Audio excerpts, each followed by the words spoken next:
Welcome back to the Monday Motivator. I'm Renee.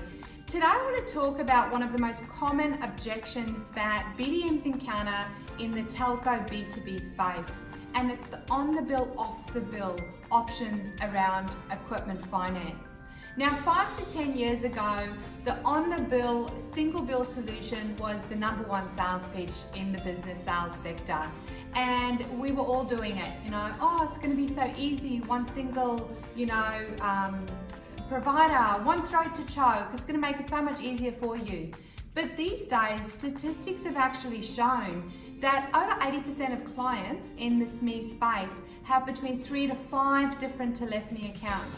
And that just speaks volumes in the fact that single bill solutions are not that important. They're more likely to go for the solution that they feel is the best solution for them. The reality is these days, I believe there's only one major telco, Telstra, left with a on-the-bill solution, and they won't even fund all equipment through that solution. All the other majors have actually exited the on-bill offerings that they used to offer because it's riddled with complexity. And keeping carriage and equipment separate has so many benefits for the end client, and that's how you have to focus and explain it to the customer.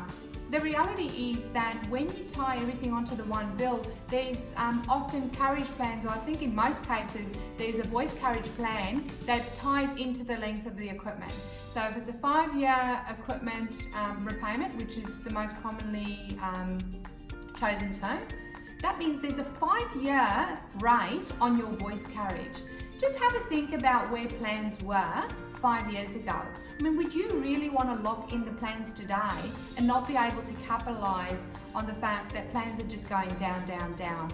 Draw attention to mobile plans, because everyone remembers those. 2 years ago, my mobile plan was $199. Now it's $50 for an unlimited plan and more data. That's the trend. So keeping it separate means that the client can actually take advantage of the plans as they come to pass. So that's the #1 benefit. The second thing to mention to a client is when you're selling them a carrier agnostic set of equipment, for example, a traditional phone system, draw attention to that, because that's actually you taking care of the client. Hey, Mr. Customer, I'm selling you a carrier agnostic piece of equipment here. Today you've got 5 handsets, but tomorrow you might need 10.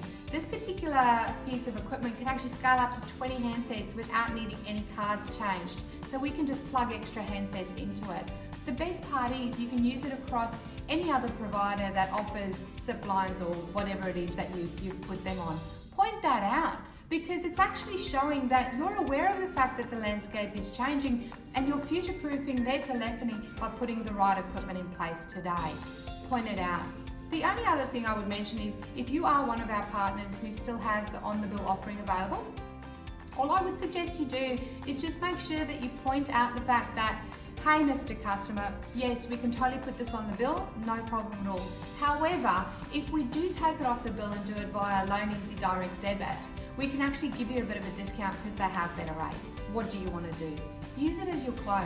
You would be amazed how many times customers would even choose a $10 a month discount over not getting the discount at all. People want the best deal, and the reality is giving them the option can be used as a really powerful closing technique, if nothing else.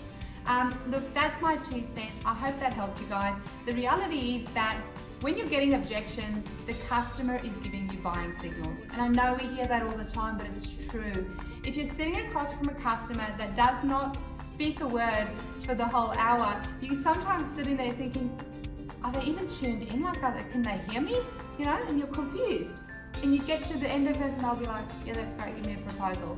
You're much better off sitting across from a customer saying, why is this way? Tell me a bit more about that, because they're tuned into the moment, they're listening to you, and they are giving you buying signals when they give you objections.